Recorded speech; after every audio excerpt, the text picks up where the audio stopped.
was happy to have a diagnosis, but at the same time I was devastated in that it was a permanent condition with no cure. It is important to talk as a family because that way you can understand what's going on. I think a lot of people don't have that understanding and they just think it's a joint disease or it's a little bit of stiffness and a little bit of pain, and it's a lot more than that because it affects your entire life. How do you think she feels? I don't know. We've never really sat down and had a proper chat about it. It's just one of them things that you brush under the carpet and get on with life.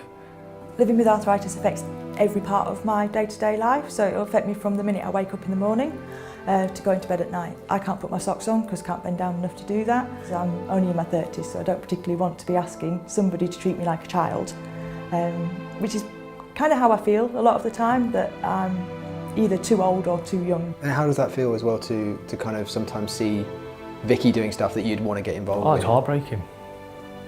Heartbreaking if you can't do it yourself. I don't broadcast it to everyone. You get a lot of people that don't know how to react and they sort of retract, go quiet.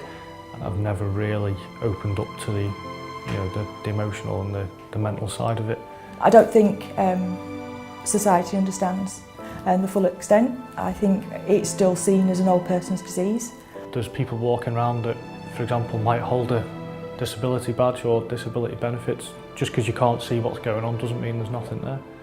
Having an illness and a disability that's invisible so you can't see it is really frustrating. People think because I look all right on the outside that I'm all right on the inside.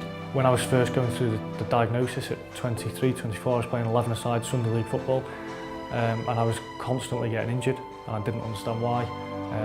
And it'd be a case of, well, you've walked here all right, what's up with you? And I ended up folding up and not playing anymore, just to avoid that sort of situation and the awkwardness and not knowing, not understanding. What we've done here is we've linked up your family. How is he watching?